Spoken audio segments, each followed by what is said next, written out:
Assalamualaikum anak-anak ustazah. Oke, hari ini kita akan kembali belajar IPA mengenai sumber-sumber energi. Kita akan mulai belajar mengenai macam-macam sumber energi dalam kehidupan. Hal ini akan membuat kita lebih mengerti dan bijak dalam memakai beragam sumber energi dalam kehidupan sehari-hari. Macam-macam sumber energi. Yang pertama yaitu energi matahari, kedua energi air, ketiga energi angin, keempat energi listrik, kelima minyak bumi. Sumber energi yang pertama yaitu matahari. Matahari menghasilkan energi panas dan juga energi cahaya. Matahari merupakan sumber energi terbesar di bumi. Hal ini dikarenakan karena matahari merupakan sumber kehidupan utama bagi makhluk hidup. Pemanfaatan matahari dalam kehidupan sehari-hari yang pertama yaitu matahari membantu proses fotosintesis tumbuhan. Fotosintesis merupakan pembuatan makanan pada tumbuhan hijau. Tumbuhan melakukan fotosintesis untuk menghasilkan makanan dan juga oksigen. Dalam proses fotosintesis, daun akan menyerap karbon dioksida yang ada di udara. Kemudian akan diolah menjadi karbohidrat dan juga oksigen dengan bantuan sinar matahari. Pemanfaatan energi matahari yang kedua yaitu mengeringkan benda basah. Banyak sekali benda basah yang dapat kita keringkan menggunakan bantuan sinar matahari. Contohnya yaitu mengeringkan pakaian basah dan juga mengeringkan ikan asin yang dilakukan oleh para nelayan. Pemanfaatan energi matahari selanjutnya yaitu matahari dapat membantu proses pembuatan garam. Dalam proses pembuatan garam, para petani di pinggir pantai akan menyiapkan petak-petak tambak. Petak-petak tambak ini kemudian diisi oleh air laut. Air laut akan menguap dan tersisa kristal-kristal garam.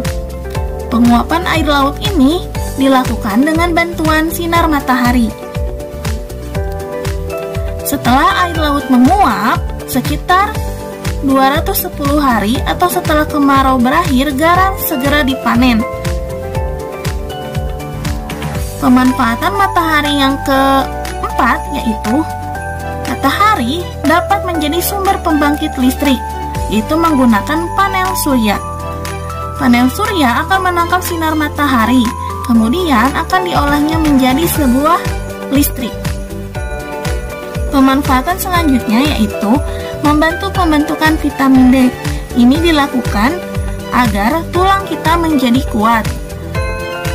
Kegiatan yang dapat kita lakukan yaitu olahraga pagi, lari pagi ataupun jogging pagi, atau hal sederhana yang dapat kalian lakukan yaitu dengan berjemur di bawah sinar matahari pagi.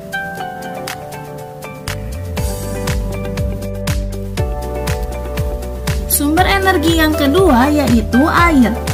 Air merupakan salah satu sumber energi. Tubuh kita membutuhkan air untuk beraktivitas. Tidak hanya manusia, tumbuhan dan hewan juga membutuhkan air. Selain diminum, air juga dapat digunakan untuk memasak, mencuci, mandi, dan lainnya. Air juga dapat dimanfaatkan sebagai sumber energi listrik, salah satunya dengan menggunakan kincir air.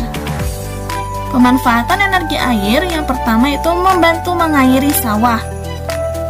Kedua yaitu memenuhi kebutuhan sehari-hari seperti mencuci piring, mencuci baju, ataupun mandi. Ketiga yaitu sumber air minum bagi makhluk hidup. Terakhir yaitu sumber energi listrik dengan memanfaatkan kincir air. Sumber energi selanjutnya yaitu angin.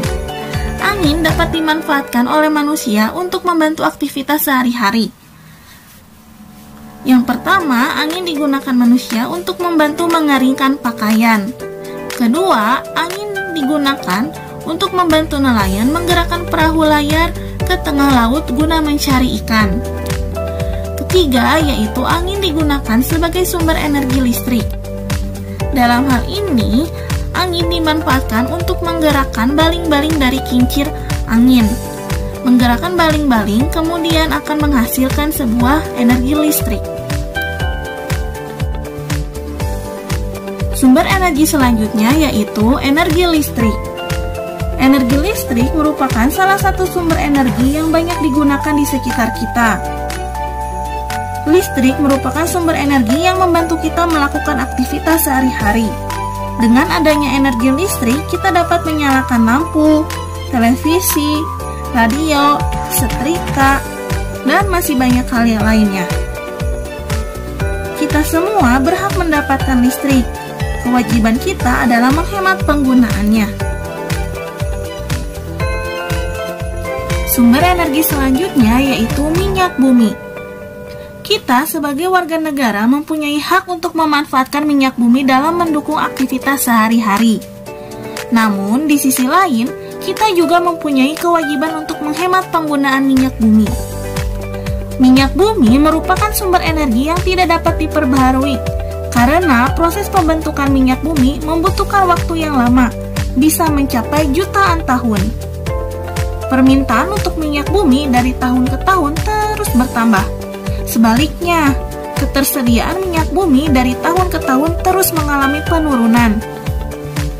Dengan semakin langkanya persediaan minyak bumi, pemerintah menghimbau setiap warga negara untuk menggunakan minyak bumi secara bijak. Adapun penggunaan minyak bumi dalam aktivitas sehari-hari, salah satunya yaitu sebagai bahan bakar kendaraan, berupa bahan bakar kendaraan motor, mobil, pesawat, maupun kapal.